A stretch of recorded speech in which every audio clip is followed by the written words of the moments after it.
ವಿಜಯಪುರ ಜಿಲ್ಲಾ ಆಸ್ಪತ್ರೆ ಒಳಗ ವೈದ್ಯ ಅವರು ನೇಣಿಗೆ ಶರಣಾಗ್ಯಾರಂತ ನೋಡ್ರಿ. ತಾಳಿಕೋಟಿ ಪಟ್ಟಣದ ಶ್ರೀ ಸಾಯಿ ಆಸ್ಪತ್ರೆ ಒಳಗೆ ವೈದ್ಯರಾಗಿದ್ದ ಡಾಕ್ಟರ್ ರಾಜಶೇಖರ ಮುಚ್ಚಂಡಿ ಅವರು ಈ ರೀತಿ ನೇಣು ಹಾಕೊಂಡಿರೋದು.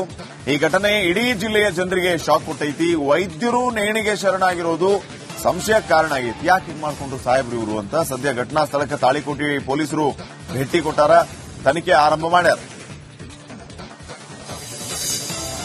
ಇನ್ನ ಕೂಡಲ ಸಂಗಮ ಪಂಚಮಸಾಲಿ ಪೀಠಕ್ಕ ಸಂಚಕಾರ ಬರುತ್ತೇನೋ ಅನ್ನುವಂತ ಪ್ರಶ್ನೆ ಈಗ ಹುಟ್ಕೊಂಡೈತಿ. ಕರ್ನಾಟಕ ಲಿಂಗಾಯತ ವೀರಶೈವ ಅಭಿವೃದ್ಧಿ ನಿಗಮದ ಅಧ್ಯಕ್ಷ ವಿಜಯಾನಂದ ಕಾಶಪ್ಪನವರೇನಿದ್ದಾರೆ, ಈ ಬಗ್ಗೆ ಅವರು ಮಾತಾಡ್ಯಾರ. ಗುರುಗಳು ಸ್ವಯಂ ಘೋಷಿತವಾಗಿ ಇವರ ಬಂದಿಲ್ಲ. ಕಾಲಕ್ಕೆ ಏನೇನ್ ಆಗ್ಬೇಕು ಅದು ಆಕತಿ. ಬದಲಾವಣೆ ಕಾಲ ಬಂದಾಗ ಯಾರು ತಡೆಯೋದಕ್ಕಾಗಂಗಿಲ್ಲ. ಏನಾಗಬೇಕು ಅದು ಆಗೇ ಆಗತ್ತ. ಸುನಾಮಿ ಯಾರನ್ನಾದ್ರೂ ಹೇಳಿ ಕೇಳಿ ಬರ್ತೇನ್ರಿ? ಇವ್ರ ಕಾಲ ಮುಗಿದೈತಿ, ಬದಲಾವಣೆ ಹಾಗೆ ಆಕತಿ ಅಂತ ಹೇಳಿ ಕೂಡಲ ಸಂಗಮದ ಕಾಶಪ್ಪನವರು ಹೇಳ್ಯಾರ. ನೋಡ್ರಿ, ಸಮಾಜ ಅನ್ನೋದು ಬಹಳ ದೊಡ್ಡದು. ಸಮಾಜ ಅನ್ನೋದು ಇವತ್ತು ಗುರುಗಳು ಮಾಡಿದೆ. ಗುರುಗಳು ಸ್ವಯಂ ಘೋಷಿತ ಆಗಿ ಇವರೇ ಬಂದಿಲ್ಲ. ಸಮುದಾಯಕ್ಕೆ ಕಾಲಕ್ಕೆ ಏನೇನು ಆಗ್ಬೇಕು ಅದು ನಿರ್ಣಯ ಮಾಡೇ ಮಾಡುತ್ತೆ. ಅದು ಬಂದ್ರೆ ಅದು ಕೂಡ ಹಾಗೆ ಆಗತ್ತೆ. ಕಾಯ್ದು ನೋಡ್ರಿ, ಆಗತ್ತೆ. ಕಾಯ್ದು ನೋಡ್ರಿ, ಇದೇ ಆಗೋದೀಗ.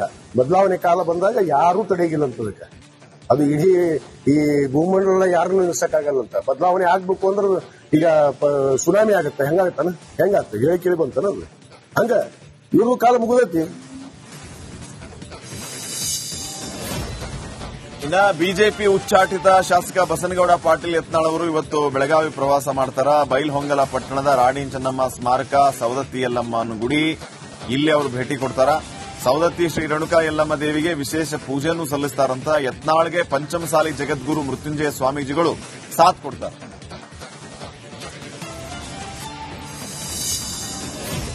ಎರಡ್ 2028ಕ್ಕೆ ನಾನಾ ಮುಖ್ಯಮಂತ್ರಿ ನೋಡ್ಕೊಂತೀರಿ ಅಂತ ಏನ್ ಬಸನಗೌಡ ಪಾಟೀಲ್ ಯತ್ನಾಳ್ ಹೇಳಿದ್ರು, ಆ ಮಾತಿಗೆ ಈಗ ವಿಜಯಾನಂದ ಕಾಶಪ್ಪನವರು ಕೌಂಟರ್ ಕೊಟ್ಟಾರ. ಬಾಗಲಕೋಟಿ ಕೂಡಲ ಸಂಗಮದಾಗ ಮಾತಾಡಿದಂತ ಕಾಶಪ್ಪನವರು ಯತ್ನಾಳ ಮತ್ತೆ ಗೆಲ್ತೀನಿ ಅನ್ನೋದು ತಿರುಕಿನ ಕನಸು. 2028ಕ್ಕೆ ಗೆದ್ದು ವಿಧಾನಸೌಧಕ್ಕಾದ್ರೂ ಬರಲಿ ಅವರು. 2028ಕ್ಕೆ ಗೆದ್ರಲ್ಲ ಅವರು ಮುಖ್ಯಮಂತ್ರಿ ಆಗೋದು. ಯತ್ನಾಳ್ ಸಿಎಂ ಆಗೋದು ಇರ್ಲಿ, ಅವ್ರ MLA ಆಗ್ಲಿ, ಗೆದ್ದು ಬರಲಿ ಸಾಕು, ನೋಡೋಣ ಅಂತ ಹೇಳಿ ಸವಾಲ್ ಹಾಕ್ಯಾರ. ಈಗ ಹೇಳ್ತಾರಲ್ಲ, ತಿರ್ಕನ್ ಕನಸು ಹಗಲ್ಗನಸು ಕಾಣ್ತಾರ ಅಂತಾರಲ್ಲ, ಅಂತ ಹಗಲ್ಗನಸು ಕಾಣೋರು ಇವರೆಲ್ಲ. 28ಕ್ಕೆ ಹೊಳ್ಳಿ ವಿಧಾನಸೌಧಗಾರ ಬರ್ಲಿವ ನೋಡೋಣ. ಈಗ ಹೇಳ್ತಾರಲ್ಲ, ತಿರ್ಕನ್ ಕನಸು ಹಗಲ್ಗನಸು ಕಾಣ್ತಾರ ಅಂತಾರಲ್ಲ, ಅಂತ ಹಗಲ್ಗನಸು ಕಾಣೋರು ಇವರೆಲ್ಲ. 28ಕ್ಕೆ ಹೊಳ್ಳಿ ವಿಧಾನಸೌಧಗಾರ ಬರ್ ನೋಡ್ರಿ. ಯತ್ನಾಳ ಕಾಶಪ್ಪನವ್ರ ನಡುವ ಈ ವಿಚಾರ ಹೆಂಗ ಫೈಟಿಗೆ ಕಾರಣ ಆಗೈತಿ. ಪಂಚಮ ಸಮರ, ಜಯ ಮೃತ್ಯುಂಜಯ ಸ್ವಾಮೀಜಿಗಳ ಪರವಾಗಿ ಯತ್ನಾಳ್ ಅವರು ಬ್ಯಾಟಿಂಗ್ ಮಾಡಾಕತ್ತಾರ. ಈ ಟೈಮ್ನಾಗ ಕಾಶಪ್ಪನವ್ರನ್ನ ಹಂದಿಗೆ ಹೋಲಿಕೆ ಮಾಡ್ಯಾರ. ಹಂದಿಗಳ ಬಗ್ಗೆ ನಾನು ಮಾತಾಡಲ್ಲ ಅಂತ ಹೇಳಿ ಸಿಟ್ಟು ಮಾಡ್ಕೊಂಡಾರ ಯತ್ನಾಳ್ ಅವರು. ಇದಷ್ಟ ಅಲ್ದ ಕೂಡಲ ಸಂಗಮ ಸ್ವಾಮೀಜಿ ಅವರನ್ನ ಯಾರು ದಿಲ್ಲಿ ಕರ್ಕೊಂಡು ಹೋಗ್ಯಾರ, ಮಂತ್ರಿ ಮಾಡ್ರಿ ಅಂತ ಕರ್ಕೊಂಡು ಹೋಗಿದ್ರು, ನಮಗ್ ಗೊತ್ತೈತಿ ಅಂತ ಪಾಟೀಲ್ರು ಅಂದಾರ. ನೋಡ್ರಿ, ಹಂದಿಗಳ ಬಗ್ಗೆ ನಾನು ಪ್ರಶ್ನೆ ಕೇಳಬೇಡ. ಹಂದಿ ಇದ್ದಂಗೆ ಅದು. ಇದೇ ಕೂಡಲ ಸಂಗಮ ಸ್ವಾಮಿಗಳನ್ನ ಯಾರ್ಯಾರು ದಿಲ್ಲಿ ಕರ್ಕೊಂಡು ಹೋಗ್ಯಾರ, ಅವ್ರ ಮಕ್ಕಳಿಗೆ, ಅವ್ರ ಹೆಂಡರಿಗೆ ಟಿಕೆಟ್ ಕೊಡ್ಲಿಕ್ಕೆ. ನಾವು ಒಮ್ಮೆರೆ ಯಾರ ಬಿಜೆಪಿ ನಾಯಕರ ಬಳಿ ಕರ್ಕೊಂಡು ಹೋಗಿನ ನನಗೇನು ಮಂತ್ರಿ ಮಾಡ್ರಿ, ಅಥವಾ ನಮ್ದು ಕೂಡಲ ಸಂಗಮ ಸ್ವಾಮಿಗಳ ಸಂಬಂಧ ಮೀಸಲಾತಿ, ನನ್ನ ರಾಜಕೀಯ ಭವಿಷ್ಯಕ್ಕಾಗಿ ಕೂಡಲ ಸಂಗಮ ಸ್ವಾಮಿಗಳನ್ನ ಎಂದೂ ಉಪಯೋಗ ಮಾಡ್ಕೊಂಡಿಲ್ಲ. ಅದು ಲಕ್ಷ್ಮೀ ಹೆಬ್ಬಾಳ್ಕರ್ ಉಪಯೋಗ ಮಾಡ್ಕೊಂಡಾರ, ವಿನಯ್ ಕುಲಕರ್ಣಿನೂ ಮಾಡ್ಕೊಂಡಾನ. ಯಾವ ಹಂದಿ ನಿಮ್ಗೆ ಹೇಳಕ್ಲ. ನೋಡ್ರಿ, ಒಂದ್ ಕಡೆ ಸರ್ಕಾರ ಗೃಹಜ್ಯೋತಿ ಯೋಜನೆಯೊಳಗ ಎಲ್ಲಾರ್ಗೂ ಫ್ರೀ ಕರೆಂಟ್ ಕೊಟ್ಟಾರ. ಆದ್ರ ಹುಬ್ಬಳ್ಳಿ ವಿದ್ಯುತ್ ಸರಬರಾಜು ನಿಗಮ, ಹೆಸ್ಕಾಂ ಅಂತ ಏನ್ ಕರಿತೀವಲ್ಲ, ಅಲ್ಲಿ ಸರ್ಕಾರಿ ಸ್ವಾಮ್ಯದ ಇಲಾಖೆಗಳಿಂದನ ಕೋಟ್ಯಾಂತರ ರೂಪಾಯಿ ಬಾಕಿ ಉಳಿಸಿಕೊಂಡಿರೋದು ಒಂದ್ ರೀತಿ ನುಂಗಲಾರದ ಬಿಸಿ ತುಪ್ಪಾಗಿದೆ. ಸರ್ಕಾರಿ ಇಲಾಖೆಗಳೇ ಹೆಸ್ಕಾಂಗೆ ಬರೋಬ್ಬರಿ 1500 ಕೋಟಿ ರೂಪಾಯಿಗೂ ಹೆಚ್ಚು ಬಿಲ್ ಬಾಕಿ ಉಳಿಸಿಕೊಂಡವು. ಇದರಿಂದ ಹೆಸ್ಕಾಂ ಆರ್ಥಿಕ ಸಂಕಷ್ಟದಿಂದ ನರಳುವಂತ ಪರಿಸ್ಥಿತಿ ಐತಿ. ಇಲಾಖೆಗಳ ವಿದ್ಯುತ್ ಬಿಲ್ ಬಾಕಿ ವಸೂಲಿಗಾಗಿ ಹೆಸ್ಕಾಂ ಅಧಿಕಾರಿಗಳು ಆ ಸರ್ಕಾರ ಮೀನಾಮೇಷ ಎಣಿಸ್ತಾ ಇರೋದು ಸಾರ್ವಜನಿಕ ವಲಯದಲ್ಲಿ ಹಲವು ಅನುಮಾನಕ್ಕೆ ಕಾರಣ ಆಗೈತೆ. ಉತ್ತರ ಕರ್ನಾಟಕದಲ್ಲಿರುವಂತಹ ಬಡವರ ಬೆಳಕಿನ ಭಾಗ್ಯ ಅಂದ್ರೆ ಅದು ಹೆಸ್ಕಾಂ. ಈ ಹೆಸ್ಕಾಂ ಸಂಸ್ಥೆಯಲ್ಲಿ ಸುಮಾರು ಈ ಎಲ್ಲಾ ಸರ್ಕಾರಿ ಇಲಾಖೆಗಳು ಬಾಕಿ ಇರುವ ಮೊತ್ತ ಎಷ್ಟಪ್ಪ ಅಂದ್ರೆ 1500 ಕೋಟಿ ಅಧಿಕ ಮೊತ್ತ. ಈ ಮೊತ್ತವನ್ನ ನೀವು ಪಾವತಿ ಮಾಡದೆ ಇದ್ಕೊಂಡಿದ್ರೆ ಯಾವ ಲೆಕ್ಕಕ್ಕೆ ಇವತ್ತ ಹೆಸ್ಕಾಂ ಮುಚ್ಚುವಂತ ಸಂದರ್ಭ ಬಂದೈತಿ. ನಿಮಗ ಬೇರೆ ಇಲಾಖೆ ಅದಕ್ಕೆ ನಿಮ್ಗೆ ಏನಾರ ಮಾನ ಮರ್ಯಾದೆ ನಾಚಿಕೆ ಆಯ್ತಲ್ಲ ನಮಗೆ ಗೊತ್ತಾಗ್ತಿಲ್ಲ. ಯಾಕಪ್ಪ ಅಂದ್ರೆ ಹೆಸ್ಕಾಂಗೆ ನೀವು ದುಡ್ಡು ಕೊಟ್ಟಿದ್ರೆ ನಮ್ಮನ್ನ ಬೆಳೆ ಕೊಡ್ತಾರೆ. ಇವತ್ತ ನೀವು ಮಾಡಿದ ತಪ್ಪಿಗೆ ಸಾರ್ವಜನಿಕ ಪರಿಹಾರ ಅಂತ ಕೆಲಸ ಇವತ್ತ ಹೆಸ್ಕಾಂ ದರ ಏರಿಕೆ ಮಾಡ್ತದೆ ಸರ್ಕಾರಕ್ಕೂ ನಾಚಿಕಿಲ್ಲ. ಇವತ್ತ ಖಾದ್ರಿ ಅವರು ಅಧ್ಯಕ್ಷ ಬಂದ್ರೆ ಏನೋ ಬೆಳವಣಿಗೆ ಆಗತ್ತ ನಾನು ಕನಸ್ಕೊಂಡಿದ್ದೆ. ಇವತ್ತ ಖಾದ್ರಿ ಅವರು ನೀವೇನ್ ಮಾಡಕತ್ರಿ, MD ಅವ್ರು ಏನ್ ಮಾಡಕತ್ತಾರ, ಕಾರ್ ತಗೊಂಡು ಹೋಗಿ ಯಾರು ಬಾಕಿ ಅದರ ಅವರಿಗೆ ವಸೂಲು ಮಾಡುವಂತ ಕೆಲಸ ಮಾಡಬೇಕು ತಕ್ಷಣವೇ. ಬೆಳಗಾವಿ ಮಂದಿ ಕುಡಿಯೋ ನೀರು ಕುಡಿಯಕ್ಕಿಂತ ಮುಂಚೆ 1000 ಸಲ ವಿಚಾರ ಮಾಡ್ರಿ. ಯಾಕಂದ್ರ ಬಾವಿ ಒಳಗ ಏನ್ ನೀರ್ ಸಿಗತೈತಿ ಅದ್ರಾಗ ಕೆಮಿಕಲ್ ಮಿಕ್ಸ್ ಆಗಿ ಬರಾಕತೈತಿ. ನೀರ್ ಚಲೋ ಇಲ್ಲ, ಹಸುರಾಗೈತಿ, ಹೊಲಸು ವಾಸನೆ ಹೊಡೆಯಾಕತೈತಿ. ಈ ನೀರು ಕುಡಿಬೇಕಂದ್ರೆ ನೀವು 1000 ಸಲ ಯೋಚನೆ ಮಾಡಬೇಕು. ಬೆಳಗಾವಿ ಎಲ್ಲೆಲ್ಲಿ ಹೇಳ್ತೀನಿ ನೋಡ್ರಿ, ರಾಜಾರಾಮನಗರ, ದೇವೇಂದ್ರ ನಗರ, ಉದ್ಯಮ ಭಾಗು, ಇಲ್ಲಿ ಎಲ್ಲಾ ಕಡೆ ಈ ನೀರ್ನ್ಯಾಗ ಕೆಮಿಕಲ್ ಮಿಕ್ಸ್ ಆಗೈತಿ. ಹಿಂಗಾಗಿ ಈ ನೀರ್ ಕುಡಿಬೇಡ್ರಿ ಅಂತ ಜನ ಹೇಳಾಕತ್ತಾರ. ಇನ್ನ ಈ ರೀತಿ ಇನ್ನು ನೀರು ಮಿಕ್ಸ್ ಆಗಿ ಬರಾಕತ್ತೈತಿ. ಇದ್ರ ಬಗ್ಗೆ ಸರ್ಕಾರದವರು ಗಮನ ಹರಿಸಬೇಕು, ಪಾಲಿಕೆ ಅಧಿಕಾರಿಗಳು ಎಚ್ಚೆತ್ಕೋಬೇಕು ಅಂತ ಹೇಳಿ ಎಚ್ಚರಿಕೆ ಕೊಟ್ಟಾರ. 4 ವರ್ಷ ಹತ್ರ ಈಗ ಚಾಲೂ ಆಗಿ ಈಗ ಬರುತ್ತೆ ಒಂದೊಂದು ಚಾಲೂ ಆಗಿದಾರೆ. ಬಂದ ಕೈಯೆಲ್ಲ ಇದು ಆಗ್ತೈತಿ, ನೋವು ಆಗ್ತೈತ್ರಿ. ಇದೆಲ್ಲ ಚರ್ಮ ನೋವು ರೋಗ ಬರತೈತ್ರಿ. ಎಲ್ಲ ವಾಸನೆ, ಎಲ್ಲ ನೀರು ಏನೂ ಉಪಯೋಗ. ಇಲ್ಲೇ ಕುಡಿಯೋ ನೀರಿನ ಸಮಸ್ಯೆ ಹಿಂಗಾದ್ರೆ ಇಲ್ಲಿ ಮತ್ತೊಂದ್ ಕಡೆ ಕುಡಿಯಕ್ ನೀರ ಸಿಗುವಲ್ಲ. ಬೀದರ್ನ ಅಷ್ಟೂರು ಗ್ರಾಮ ಪಂಚಾಯತಿ ವ್ಯಾಪ್ತಿಯ ತಾಜಲಾಪುರ ಅನ್ನುವಂತ ಊರ್ನಾಗ ಜನ ಕುಡಿಯೋ ನೀರಿಗೆ ಇಷ್ಟು ಸಮಸ್ಯೆ ಮಾಡ್ಕೊಳಕತ್ತಾರಂದ್ರಿ. ಪಾಪ ಅವ್ರು ಕುಡಿಯಕ್ ನೀರಿಲ್ಲ, ಭಾರಿ ತ್ರಾಸಾಗೈತಿ. ಇಲ್ಲಿನ ಕ್ರಿಶ್ಚಿಯನ್ ಗಲ್ಲಿಯಲ್ಲಿ ಕುಡಿಯೋ ನೀರಿನ ಪೈಪ್ ಒಡೆದು ಅಲ್ಲೂ ಕಲುಷಿತ ನೀರು ಪೂರೈಕೆ. ಸುಮಾರು 60ಕ್ಕೂ ಹೆಚ್ಚು ಕುಟುಂಬಗಳಿಲ್ಲಿ ವಾಸದವು.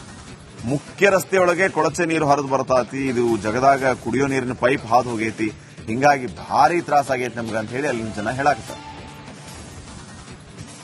ಇದೇ ಒಂದು ನಾವು ತಾಜಲಾಪುರ ಗ್ರಾಮದಲ್ಲಿ ಇರ್ತಾ ಇದ್ದೀವಿ. ಸುಮಾರು 10 ವರ್ಷ ಆಯ್ತು. ನಮ್ಮ ಕ್ರಿಶ್ಚಿಯನ್ ಓಣಿಗೆ ಒಂದು ರೋಡ್ ಇಲ್ಲ, ಒಂದು ನಾಲಿಲ್ಲ, ಒಂದು ಲೈಟ್ ಕರೆಕ್ಟ್ ಇಲ್ಲ, ಮೂಲಭೂತ ಸೌಕರ್ಯ ಕೂಡ ನಮ್ಮ ಗ್ರಾಮಕ್ಕೆ ಸಿಗುತ್ತಾ ಇಲ್ಲ. ಈ ಸ್ವತಂತ್ರ ಬಂದು ಅನೇಕ ವರ್ಷಗಳಾಯ್ತು, 75 ವರ್ಷಗಳಾಯ್ತು. ಇನ್ನ ತನಕ ನಮಗೆ ಸಿಟಿ ಬಾಜುನೇ ಕೂಡ ಮೂಲಭೂತ ಸೌಕರ್ಯಗಳನ್ನು ಕಲ್ಪಿಸಿಕೊಟ್ಟಿಲ್ಲ ಸರ್ಕಾರ. ಅದಕ್ಕಾಗಿ ನಾವು ಕೂಡ ಅನೇಕ ರೀತಿಯಾಗಿ ನಾವು ಅರ್ಜಿಗಳು ಸಲ್ಲಿಸಿದ್ದೇವೆ. ಸಿಒ ಸಲ್ಲಿಸಿದ್ದೇವೆ, ತಾಲೂಕಾ ಪಂಚಾಯತ್ ಆಫೀಸ್ ಸಲ್ಲಿಸಿದ್ದೇವೆ, ಪಂಚಾಯತ್ ಸಲ್ಲಿಸಿದ್ದೇವೆ, ಎಲ್ಲರಿಗೂ ಸಲ್ಲಿಸಿದ್ದೇವೆ.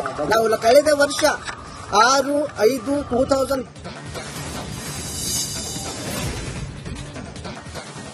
ಬಳ್ಳಾರಿ ಮತ್ತು ವಿಜಯನಗರ ನಡುವ ಈ ಮೆಗಾ ಡೈರಿ ಹಗ್ಗ ಜಗ್ಗಾಟ ಸಿಕ್ಕಾಪಟ್ಟೆ ಜೋರಾಗೈತ್ರಿ. ಸಿಎಂ ಸಿದ್ದರಾಮಯ್ಯ ಬಜೆಟ್ನೊಳಗೆ ಬಳ್ಳಾರಿಗೆ ಘೋಷಣೆ ಮಾಡಿದ್ದ ಈ ಮೆಗಾ ಡೈರಿಗೆ ಈಗಾಗಲೇ ಕೊಳಗಲ್ ಗ್ರಾಮದ ಹತ್ರ 15 ಎಕರೆ ಜಮೀನನ್ನ ಜಿಲ್ಲಾಡಳಿತ ಗುರುತು ಮಾಡೈತಿ. ಆದ್ರೆ ಜಮೀನು ಎಣ್ಣೆ ಮತ್ತು ಅಭಿವೃದ್ಧಿಗೆ 2,92,00,000 ಕಟ್ಟಬೇಕು ಅಂತ ಜಿಲ್ಲಾಡಳಿತ ಸೂಚನೆ ಕೊಟ್ಟೈತಿ. ಆದ್ರೆ ಕೆಎಂಎಫ್ ಅಧ್ಯಕ್ಷ ಭೀಮಾನಾಯಕ್ ಸಾಹೇಬರು ನಮಗಷ್ಟು ಹಣ ಕೊಡಕ್ ಆಗಂಗಿಲ್ಲ, ಯಾವುದೇ ಶುಲ್ಕ ಇಲ್ಲದೆ ಕೊಡ್ರಿ ಅಂತ ಹೇಳಿ ಪಟ್ಟು ಹಿಡಿದಾರೆ.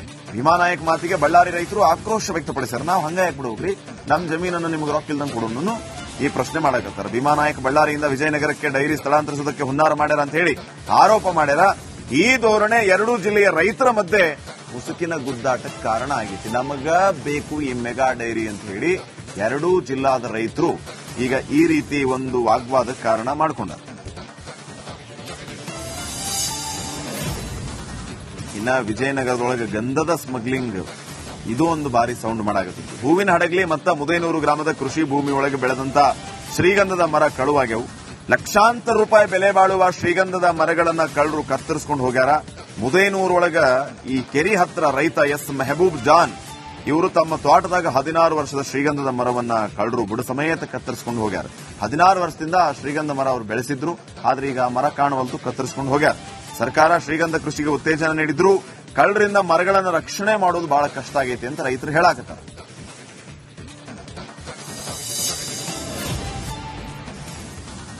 ಇನ್ನ ಟಿಬಿ ಡ್ಯಾಮ್ನಾಗ 19ನೇ ಕ್ರಸ್ಟ್ ಗೇಟ್ ಏನ್ ಕಿತ್ತು ಹೋಗಿತ್ತು, ಅದನ್ನ ಹೊಸಾದ್ ಹಾಕಾಕ ಈಗ ಮುಹೂರ್ತ ಫಿಕ್ಸ್ ಆಗೈತಿ. ಸರ್ಕಾರ ಟೆಂಡರ್ ಪ್ರಕ್ರಿಯೆಗೆ ಚಾಲನೆ ಕೊಟ್ಟೈತಿ. ಶೀಘ್ರದೊಳಗ ಗೇಟ್ ದುರಸ್ತಿಗೆ ಚಾಲನೆ ನೀಡಲಾಗುತ್ತೆ ಅಂತ ಹೇಳಿ ಅಧಿಕಾರಿಗಳು ಹೇಳ್ಯಾರ. ಸುಮಾರು 105.788 ಟಿಎಂಸಿ ಗರಿಷ್ಠ ಸಂಗ್ರಹ ಸಾಮರ್ಥ್ಯ ಹೊಂದಿರುವಂತ ರಾಜ್ಯದ 2ನೇ ಅತಿ ದೊಡ್ಡ ಜಲಾಶಯ ಅಂತಂದ್ರ ಈ ಟಿಬಿ ಡ್ಯಾಮ್. ಹೋದ ವರ್ಷ ಭರ್ತಿಯಾಗಿದ್ದ ಸಂದರ್ಭದಾಗ 33 ಕ್ರಸ್ಟ್ ಗೇಟ್ಗಳ ಪೈಕಿ 19ನೇ ಕ್ರಸ್ಟ್ ಗೇಟ್ ಕಿತ್ತು ಹೋಗಿತ್ತು. ಇದರಿಂದ ಸಿಕ್ಕಾಪಟ್ಟೆ ನೀರು ಹರಿದು ಹೋಗಿತ್ತು. ಅದನ್ನ ಟೆಂಪರರಿಯಾಗಿ ರಿಪೇರಿ ಮಾಡಿದ್ರು. ಈಗ ಅದನ್ನು ಹೊಸಾದ ಮಾಡಬೇಕಂತ ಹೇಳಿ ಒಂದು ಡೇಟ್ ಫಿಕ್ಸ್ ಮಾಡಿಕೊಂಡಾರ.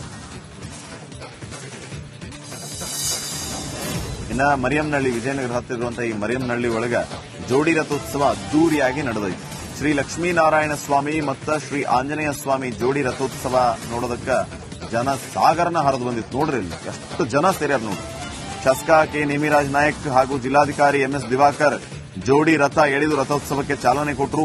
ಸುಮಾರು 700 ವರ್ಷಗಳ ಇತಿಹಾಸ ಹೊಂದಿರುವ ಈ ಜೋಡಿ ರಥಗಳನ್ನ ಕರ್ನಾಟಕ ಅಷ್ಟೇ ಅಲ್ಲದ ಇತರೆ ರಾಜ್ಯದ ಭಕ್ತರು ಕಣ್ತುಂಬಿಕೊಂಡ್ರು. ಶ್ರೀ ಲಕ್ಷ್ಮೀನಾರಾಯಣ ಸ್ವಾಮಿಯ 8 ಲಕ್ಷಕ್ಕೆ ಪಟ ಹರಾಜು ಮಾಡಲಾಯಿತು. ಇನ್ನ ಶ್ರೀ ಆಂಜನೇಯ ಸ್ವಾಮಿ ಪಟಾನ 12,10,000ಕ್ಕೆ ಹರಾಜು ಮಾಡಿದ್ರು. ಇಲ್ಲೇ ಈ ರೀತಿ ಪಟ ಹರಾಜು ಮಾಡೋದು ಕೂಡ ವಿಶೇಷ. ಲಕ್ಷ್ಮೀನಾರಾಯಣ ಸ್ವಾಮಿಯ ಪಟ 8 ಲಕ್ಷಕ್ಕೆ ಹರಾಜಾದ್ರೆ ಆಂಜನೇಯ ಸ್ವಾಮಿ ಪಟ 12 ಲಕ್ಷಕ್ಕೆ ಹರಾಜಾಗೈತೆ ನೋಡಿ.